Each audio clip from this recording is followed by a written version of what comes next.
प्यारे दोस्तों नमस्कार, स्वागत है आप सभी का हमारे YouTube चैनल में। तो देखिए दोस्तों, हमने शुरुआत की है इकोनॉमिक्स के चैप्टर नंबर 1 की।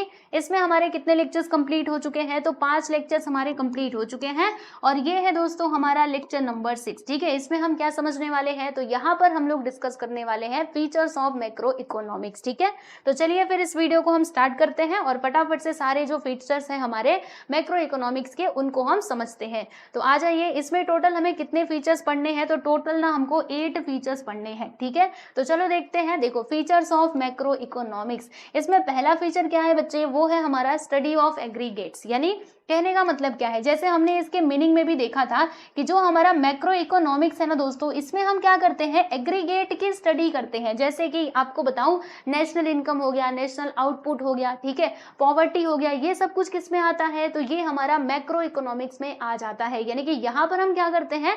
यहाँ पे होल इकोनॉमी की स्टडी करते हैं। यहाँ पे कोई इंडिविजुअल यूनिट नहीं होता, बल्कि पूरी इकोनॉमी होती है। ठीक है, तो इसीलिए इसको क्या कहा गया है? Study of aggregates. तो चलो समझते हैं कि इस पॉइंट में क्या लिखा है। देखो, यहाँ पे लिखा हुआ है कि macroeconomics deals with the study of economy as a whole. मैंने बताया ना, ये पूरे इकोनॉमी की स्टडी करता है। ठीक है, और ये देखो, it is concern with the aggregates concepts, जैसे कि नेशनल इनकम, नेशनल आउटपुट, फिर नेशनल एम्प्लॉयमेंट और general price level. General price level आपको मालूम है ना क्या होता है? एवरेज ऑफ ऑल प्राइजेस, यानी आपके जितने भी प्राइजेस हैं, ठीक है, उसका जो एवरेज होता है ना, उसको हम कहते हैं जनरल प्राइस लेवल। ओके, फिर ये जो बिजनेस साइकिल है ना दोस्तों, अब ये बिजनेस साइकिल क्या होता है? देखो, बिजनेस में ना साइकिल होता है। यानी देखो, बिजनेस का क्या होगा मैं आपको बताती हूँ। देखो, जैसे यहाँ पे बना करके बता रही हूँ, ये देखो, इस प्रकार से आपका जो बिजनेस है ना दोस्तों, वो धीरे धीरे ग्रो करेगा। ठीक है, यहाँ पे क्या होगा? इसका ग्रोथ होगा। इस प्रकार से ये ग्रोथ हो रहा है। फिर यहाँ पर एक पॉइंट ऐसा आएगा जो एकदम उसका हाईएस्ट पॉइंट होगा, यानी जिसको हम क्या कहेंगे दोस्तों? पीक कहेंगे। इसको हम क्या कहते हैं? पीक कहते हैं। यानी धीरे धीरे आपका बिजनेस ग्रो करेगा। ठीक है, ये मैं बिजनेस साइकिल आपको बता रही हूँ। फिर उसके बाद ये पीक तक पहुंचेगा, फिर धीरे धीरे क्या होगा? ये डिप्रेशन की तरफ जाएगा, है ना, रिसेशन भी हो सकता है। ठीक है, नीचे भी जा सकता है। फिर उसके बाद क्या होगा? रिसेशन होने के बाद, मतलब डिप्रेशन होने के बाद वापस से ये फिर से ग्रो करेगा। यानी इस प्रकार से जो बिजनेस साइकिल है ना दोस्तों, वो चलता रहता है। ठीक है, तो बिजनेस साइकिल किस में आता है? तो वो हमारा आ जाता है किसमें? मैक्रो इकोनॉमिक्स में। समझ में आया बिजनेस साइकिल? देखो, बस ये ग्राफ याद रख लेना। ग्रोथ होगा, फिर ये पीक तक पहुंचेगा, वापस से ये डिप्रेशन की तरफ आने लगेगा। रिसेशन भी हो सकता है। ठीक है, यानी पूरा डाउनवर्ड भी हो सकता है। धीरे धीरे अपवर्ड होगा, फिर वो डाउनवर्ड होगा। इस प्रकार से जो बिजनेस साइकिल है वो चलता रहता है। ठीक है, तो ये सारे जो कॉन्सेप्ट्स है वो किसमें हम स्टडी करते हैं? तो मैक्रो इकोनॉमिक्स में स्टडी करते हैं, इसलिए इसको कहा गया है स्टडी ऑफ एग्रीगेट्स। ठीक है, नेक्स्ट है, चलो पहला पॉइंट आपको समझ में आ गया ना अच्छे से। अगला पॉइंट है यहाँ पर इनकम थ्योरी। ये देखो दोस्तों, यहाँ पर जो हमारा मैक्रो इकोनॉमिक्स है ना, इसको इनकम थ्योरी क्यों कहा गया है? इसका रीजन आप सभी लोग जानते हैं। देखो, मैं आपको बताती हूँ। यहाँ से पहले पढ़ना, ये ऊपर वाला हम बाद में पढ़ेंगे, पहले ये पढ़ो। देखो क्या लिखा है कि macroeconomics deals with the aggregate demand and aggregate supply. यानी कहने का मतलब क्या है कि जो हमारा मैक्रो इकोनॉमिक्स है किसके साथ डील करता है? एग्रीगेट डिमांड और एग्रीगेट सप्लाई के साथ डील करता है। और आगे देखो, आगे देखो क्या लिखा है, it explains the causes of fluctuations in the national income. यानी कि नेशनल इनकम में जो आपके फ्लक्चुएशंस हो रहे हैं, इसका कारण पता करने में कौन हमारी हेल्प करता है दोस्तों? तो वो हेल्प करता है मैक्रो इकोनॉमिक्स। इसीलिए इसको कहा गया है इनकम थ्योरी। यानी इसके अंदर हम क्या करते हैं? किस इनकम की स्टडी करते हैं दोस्तों? तो नेशनल इनकम की स्टडी करते हैं। ठीक है, इनकम थ्योरी आया मतलब आप यहाँ से ना इसको रिलेट कर लेना कि यहाँ पे नेशनल इनकम की ही बात की जा रही है। और आगे बढ़ो, देखो आगे क्या लिखा है, that lead to business cycle that is inflation and deflation. यानी इन्फ्लेशन एंड डिफ्लेशन भी किसके अंदर आता है? मैक्रो इकोनॉमिक्स के अंदर ही आता है। ठीक है, जैसे नेशनल इनकम में अगर फ्लक्चुएशंस हो रहे हैं तो उसका कहीं ना कहीं कारण ये भी तो हो सकता है इन्फ्लेशन या फिर डिफ्लेशन, यानी महंगाई बढ़ गई या फिर घट गई। इन्फ्लेशन यानी क्या होता है? महंगाई बढ़ना। डिफ्लेशन यानी क्या होता है? महंगाई कम होना। ठीक है, तो ये हो गया।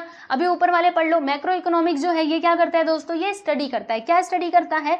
तो जो हमारा नेशनल इनकम का मतलब नेशनल इनकम का कॉन्सेप्ट है दोस्तों, उसको वो स्टडी करता है। और समझिएगा, इसके जो अलग अलग एलिमेंट्स हैं और इसके जो मतलब मेथड्स हैं मेजर करने के, यानी नेशनल इनकम को मेजर करने के अलग अलग मेथड्स होते हैं, वो हम देखेंगे आगे। ठीक है, फिर यहाँ पर देखो आगे क्या है दोस्तों, क्या लिखा हुआ है? Social accounting. सोशल अकाउंटिंग का मतलब क्या होता है? देखो, मैं आपको सिंपल सी बात बताती हूँ। जैसे कि एक्सपेंडिचर कितना हो रहा है और जो इनकम हो रहा है ना, मतलब मतलब एक्सपेंडिचर और इनकम से रिलेटेड जो चीजें होती है ना, उनको हम यहाँ पे कह सकते हैं दोस्तों सोशल अकाउंटिंग, ठीक है, किसी बिजनेस में या फिर हमारे इकोनॉमी में, बराबर, या फिर हमारे गवर्नमेंट का एक्सपेंडिचर और इनकम, ठीक है, तो उसको हम सोशल अकाउंटिंग से रिलेट करके समझ सकते हैं, ठीक है। तो अगर हम ये पूरे पॉइंट को एक बार पढ़ें तो अभी देखना फटाक से समझ में आ जाएगा क्या लिखा हुआ है। देखो मैक्रो इकोनॉमिक्स जो है इसके अंदर हम क्या स्टडी करते हैं, तो हम नेशनल इनकम के कॉन्सेप्ट को स्टडी करते हैं और जो इसके अलग अलग एलिमेंट्स हैं उनको हम यहाँ पर पढ़ते हैं। इसके अलावा इसको मेजर करने के जो मेथड्स है ना वो भी हम यहाँ पर मैक्रो इकोनॉमिक्स में स्टडी करते हैं एंड सोशल अकाउंटिंग ऑल्सो, ठीक है। फिर मैक्रो इकोनॉमिक्स किसके साथ डील करता है दोस्तों, aggregate demand and aggregate supply, ठीक है। फिर और हमें ये एक्सप्लेन करता है, क्या एक्सप्लेन करता है, तो causes of fluctuations in the national income that lead to business cycle that is inflation and deflation, ठीक है, समझ में आया। चलो आगे बढ़ते हैं। अब हम बात करेंगे हमारे थर्ड पॉइंट की which is general equilibrium analysis.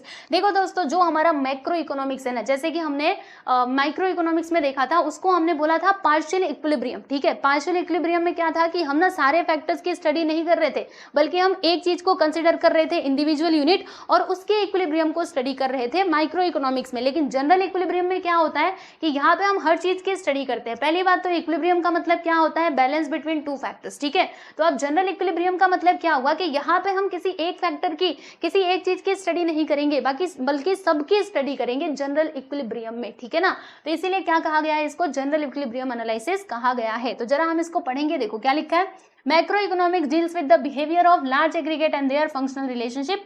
यहाँ पे आप समझिएगा, यहाँ से ये लाइन इंपॉर्टेंट है, इसको समझने के लिए देखो general equilibrium deals with the behaviour of demand supply, ठीक है, and prices in the whole economy. Yes everyone, ये वाला जो वर्ड है ना, दिस इज वेरी इंपॉर्टेंट। उसमें क्या होता था, पार्शियल में क्या होता था दोस्तों, हम वहाँ पे डिमांड और सप्लाई मान लीजिए ले रहे हैं, तो वहाँ पे हम इंडिविजुअल की लेते थे, बट यहाँ पे हम क्या कर रहे हैं, पूरे इकोनॉमी की स्टडी कर रहे हैं, ठीक है। पूरे इकोनॉमी के जब इक्विलिब्रियम को हम पढ़ते हैं ना, तो उसी चीज को मतलब उसी वो किस में आता है, हमारा मैक्रो इकोनॉमिक्स में आ जाता है, ठीक है। तो ये लाइन इंपॉर्टेंट है, इसको आप देख लेना, ठीक है। चलो आगे बढ़ते हैं। ये वाला पॉइंट भी यहाँ पे क्लियर हो गया होगा शायद से आप लोगों को, है ना, क्लियर हुआ कि नहीं। चलो आगे बढ़ते हैं।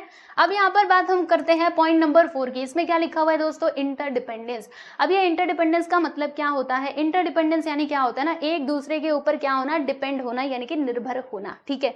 अब इसमें ऐसा क्यों कहा गया है, मैक्रो इकोनॉमिक्स में ये फीचर को क्यों ऐड किया गया है। देखो दोस्तों, हम मैक्रो इकोनॉमिक्स में क्या करते हैं, हम किसी एक फैक्टर की स्टडी नहीं करते हैं, हम बहुत सारे फैक्टर्स की स्टडी करते हैं। जैसे हम डिमांड की स्टडी करेंगे मैक्रो इकोनॉमिक्स में ही, फिर उसके साथ साथ जो हमारा इन्वेस्टमेंट होगा, एम्प्लॉयमेंट होगा, पॉवर्टी होगा, ये सब कुछ हम यहाँ पे स्टडी करते हैं किसमें, मैक्रो इकोनॉमिक्स में। तो कहीं ना कहीं आप देखोगे कि ये जो सारे आपके फैक्टर्स है ना, वो एक दूसरे से क्या होते हैं, इंटर रिलेटेड होते हैं, यानी इंटर क्या होते हैं, इंटरडिपेंडेंस यहाँ पर होती है, बराबर। जैसे मैं आपको ये एग्जांपल दिखाऊंगी ना तो आपको समझेगा। ये देखो यहाँ पर ये जो एग्जांपल दिया गया, देखो क्या लिखा है कि changes in the level of investment. देखो अगर जो हमारा इन्वेस्टमेंट है उसमें चेंजेस आ रहे हैं तो फिर क्या होगा, इसका रिजल्ट ये होगा कि finally result into change in the level of income, यानी इनकम में चेंज होगा, इसी के साथ साथ level of output and employment और eventually the level of economic growth. समझ में आ रहा है, यानी अगर इन्वेस्टमेंट में चेंजेस हुआ तो उसका रिजल्ट क्या होगा, ये जो आपके सारे वेरिएबल्स हैं इसमें भी हमें चेंजेस देखने के लिए मिलेंगे, है ना। यानी हम यहाँ पे क्या कह सकते हैं, देखो अभी माइक्रो इकोनॉमिक्स है तो इसमें हमें क्या करना पड़ेगा, हर चीज की स्टडी करनी पड़ेगी, यानी हर एक पहलू को हमें देखना पड़ेगा, ठीक है ना। तो इसीलिए इसको कहा गया है इंटरडिपेंडेंस। ओके, समझ में आ गया। चलो ऊपर वाला जो ये लाइन है इसको भी हम पढ़ लेते हैं। Macro analysis takes into account interdependence between aggregate economic variables, यानी जो हमारे एग्रीगेट इकोनॉमिक वेरिएबल्स होते हैं दोस्तों, है ना, उनके बीच में क्या होता है, इंटरडिपेंडेंस होता है, बराबर। एंड जैसे कि इनकम हो गया, आउटपुट हो गया, एम्प्लॉयमेंट हो गया, इन्वेस्टमेंट एंड प्राइस लेवल। और ये एग्जांपल आप अच्छे से इधर एक्सप्लेन कर सकते हो, ठीक है। एग्जांपल समझ में आया। चलो आगे बढ़ते हैं। नेक्स्ट यहाँ पे जो हमारा पॉइंट नंबर 5 है दोस्तों, इसमें हम देखेंगे lumping method.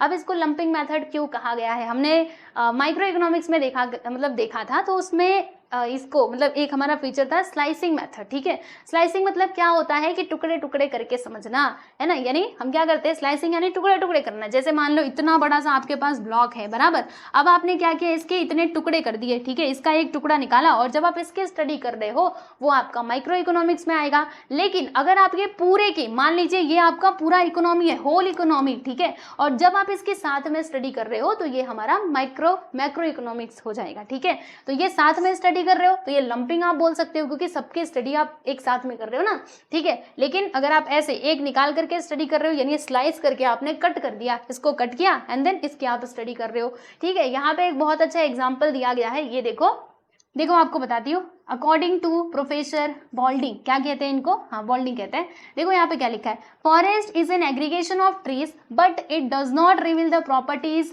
Of an individual tree. यानी कहने का मतलब क्या है, देखो एक पूरा फॉरेस्ट है, आप उसकी स्टडी कर रहे हो, है ना, तो पूरे फॉरेस्ट की एक साथ स्टडी करके आप किसी एक ट्री की जो प्रॉपर्टी है ना उसको नहीं बता सकते, मतलब उसके बारे में अच्छे से आप नहीं बता सकते हो। अगर आपको एक ट्री के बारे में बताना है तो आपको क्या करना पड़ेगा, जो ट्री है ना उसको अच्छे से स्टडी करना पड़ेगा। यानी अगर आप पूरे फॉरेस्ट की स्टडी कर रहे हो तो वो आपका मैक्रो इकोनॉमिक्स में आ जाएगा, और अगर आप एक ट्री की, उस फॉरेस्ट में से एक ट्री की स्टडी कर रहे हो तो वो हमारा माइक्रो इकोनॉमिक्स में आएगा, है ना। तो ये एग्जाम्पल काफी अच्छा है, इससे आप समझ सकते हो। बाकी ये वाला जो मैंने आपको बताया, ये होल इकोनॉमी वाला, इसको भी आप याद रखना, ठीक है। तो दोनों में से कोई भी एग्जांपल आप लिख सकते हो, चलेगा। तो lumping method is the study of the whole economy rather than its part. यानी हम यहाँ पे किसी पार्ट की स्टडी नहीं करते, बल्कि होल इकोनॉमी मतलब पूरी इकोनॉमी की स्टडी करते हैं। समझ में आया, किसमें, मैक्रो इकोनॉमिक्स में। तो ये हो गया हमारा 5वां पॉइंट। अगला पॉइंट है दोस्तों हमारा 6th point, which is growth model. Yes everyone, देखो यहाँ पर हम क्या करते हैं ना, ग्रोथ मॉडल। पहली बात तो ये ग्रोथ मॉडल क्या है, तो देखो दोस्तों, जैसे मॉडल यानी क्या होता है ना, मॉडल का सिंपल सा मीनिंग मैं अगर आप लोगों को बताऊं तो कोई मतलब बहुत, जैसे देखो अगर रियल वर्ल्ड में देखोगे ना तो चीजें कैसे हैं, काफी कॉम्प्लिकेटेड है, ठीक है। अगर आपको उसे आसान शब्दों में समझना है, अच्छे से समझना है, तो हम क्या करते हैं, उसका एक छोटा सा मॉडल तैयार करते हैं और मॉडल की सहायता से समझने की कोशिश करते हैं, ठीक है। तो उसी को हम क्या कहते हैं बच्चे, मॉडल कहते हैं, ठीक। अब जो मैक्रो इकोनॉमिक्स है ना, इसमें क्या आता है बच्चे, इसमें जो है ना हमारा ग्रोथ मॉडल्स आते हैं, ठीक है। तो समझिएगा, इसको ध्यान से देखिए क्या लिखा हुआ है, मैक्रो इकोनॉमिक्स जो है ये स्टडी करता है, किसकी स्टडी करता है, तो उन फैक्टर्स की स्टडी करता है जो कंट्रीब्यूट करते हैं, किसमें कंट्रीब्यूट करते हैं भाई, तो वो कंट्रीब्यूट करते हैं हमारे इकोनॉमिक ग्रोथ एंड डेवलपमेंट में, ठीक है। यानी हम क्या कहेंगे, देखो मैक्रो इकोनॉमिक जो है ये किस चीज की स्टडी करता है, तो ये उन फैक्टर्स की स्टडी करता है जो अपना कंट्रीब्यूशन देते हैं, किसमें कंट्रीब्यूशन देते हैं दोस्तों, हमारे इकोनॉमिक ग्रोथ एंड डेवलपमेंट में, ठीक है। और ये यूजफुल मतलब देखो, it is useful in developing growth models. Okay, these growth models are used for studying economic development, यानी इकोनॉमिक डेवलपमेंट को स्टडी करने के लिए ये जो मॉडल्स है इनका यूज किया जाता है। अभी एक मॉडल का यहाँ पे एग्जाम्पल दिया गया, आप समझिएगा। ये देखिए एग्जाम्पल दिया है महालनोबिस का ग्रोथ मॉडल, ठीक है, जो मतलब किसके ऊपर बेस्ड था, मतलब इस मॉडल के थ्रू महालनोबिस जो थे, ये ना एक पीसी, इनका नाम क्या है, हाँ पीसी, प्रसाद चंद्र महालनोबिस, ओके, ये इनका नाम है। और इनका जन्मदिन कब होता है मैं आपको बताती हूँ, 29 जून को होता है, ठीक है। और इसी दिन हम क्या करते हैं ना, इस दिन हम मनाते हैं स्टैटिस्टिक डे के तौर पे, याद रखिएगा, ठीक है, नॉलेज के लिए याद रखो। स्टैटिस्टिक डे नेशनल लेवल पे कब मनाया जाता है हमारे देश में, तो 29 जून को मनाया जाता है। और क्यों, क्योंकि इस दिन पीसी महालनोबिस की बर्थ एनिवर्सरी होती है, मतलब उनका जन्मदिन होता है, ठीक है। तो इन्होंने ही ये मॉडल दिया था और ये मॉडल का हमने यूज भी किया था, ठीक है। किस में यूज किया था, जैसे 5 ईयर प्लान आप लोगों ने पढ़ा होगा 11th स्टैंडर्ड में, मैं आपको बताती हूँ 5 ईयर प्लान में, ठीक है। तो जो हमारा सेकेंड 5 ईयर प्लान था ना दोस्तों, सेकेंड 5 ईयर प्लान, कौन सा, सेकेंड 5 ईयर प्लान, ओके, उसमें ये वाला जो मॉडल है ना, समझिएगा कि सेकेंड 5 ईयर प्लान इसी के ऊपर बेस्ड था, जिसमें जोर दिया गया था किसके ऊपर, जो हैवी इंडस्ट्रीज थे ना उनके ऊपर जोर दिया गया था कि हैवी इंडस्ट्रीज, मतलब ये मॉडल में बताया गया था कि जो हमारे यहाँ पे हैवी इंडस्ट्रीज हैं, भारी भारी इंडस्ट्रीज हैं, राइट, हमें उन पर ज्यादा ध्यान देना चाहिए, यानी कि अगर खर्चा करना है, ठीक है, इन्वेस्टमेंट करना है तो इसमें ज्यादा करना चाहिए, ऐसे ये मॉडल था, ठीक है। तो ये जो मॉडल है दोस्तों वो हमारा मैक्रो इकोनॉमिक्स में आ जाएगा, यानी मैक्रो इकोनॉमिक्स में हम इस मॉडल की स्टडी कर सकते हैं, ऐसा बता सकते हैं, ठीक है। देखो यहाँ पे एग्जांपल भी दिया है, Mahalanobis growth model emphasised on basic heavy industries. देखा यहाँ पे जो बेसिक हैवी इंडस्ट्रीज है ना उसको, मतलब उसके ऊपर ज्यादा जोर दिया गया था, ठीक है ना। यानी इन्होंने क्या बोला था कि जो हमारे कैपिटल गुड्स है, देखो एक तो हमारे कंज्यूमर गुड्स होते हैं, दूसरे हमारे कैपिटल गुड्स होते हैं, ठीक है। तो इन्होंने कहा था कि जो कैपिटल गुड्स है ना उसके ऊपर हमें ज्यादा ध्यान देना चाहिए, यानी इसके प्रोडक्शन पे ज्यादा फोकस करना चाहिए, ठीक है। आई होप सो समझ में आ गया होगा। तो ये हो गया ग्रोथ मॉडल, सिंपल सी बात है भाई, ग्रोथ मॉडल हमारा मैक्रो इकोनॉमिक्स में आता है, इट्स वेरी सिंपल, ठीक है। चलो आगे बढ़ते हैं। अब हम यहाँ पे बात करेंगे general price level. Yes everyone, जैसे कि मैंने आपको बताया जनरल प्राइस लेवल का मतलब क्या होता है, तो it is the average of all prices of goods and services currently being produced in an economy, यानी हमारे इकोनॉमी में जो भी गुड्स एंड सर्विसेज प्रोड्यूस हो रही हैं, है ना, तो उनके प्राइस का जो एवरेज होता है that is your general price level. Okay, so इसमें क्या होता है देखिएगा, determination and changes in general price level are studies in macroeconomics, यानी जो हमारा जनरल प्राइस लेवल होता है इसको डिटरमाइन करना हो या फिर उसको स्टडी करना हो, ठीक है, वो सब किस में हम स्टडी करते हैं, मैक्रो इकोनॉमिक्स में करते हैं। ठीक है, नेक्स्ट है यहाँ पे दोस्तों हमारा 8वां point which is policy oriented. तो अब इसमें क्या है, देखो इसको पॉलिसी ओरिएंटेड क्यों कहा गया है। देखो दोस्तों, अगर आपको मान लीजिए जो हमारी गवर्नमेंट है उनको कोई डिसीजन लेना है, कुछ तो पॉलिसी वो लोगों को लेकर के आनी है, तो क्या करेंगे, क्या वो बस एक इंडिविजुअल की स्टडी करके पॉलिसी को फॉर्मुलेट कर सकते हैं, यानी पॉलिसी लॉन्च कर सकते हैं क्या, तो नहीं। अगर पॉलिसी लेकर के आना है, कोई भी नई पॉलिसी लानी है, तो क्या करना पड़ेगा, पहले होल की स्टडी करनी पड़ेगी, है ना, इसीलिए इसको क्या कहा गया है, मैक्रो इकोनॉमिक्स को पॉलिसी ओरिएंटेड, यानी अगर आपको कोई भी पॉलिसी लेकर के आनी है, आपको मतलब हमारी सरकार को, तो पूरे इकोनॉमी सिस्टम को समझना पड़ेगा, क्या क्या चल रहा है देश में, उस चीज को स्टडी करना होगा। और जब हम होल की स्टडी करेंगे तो वो किस में आएगा भाई, वो हमारा मैक्रो इकोनॉमिक्स में आ जाएगा।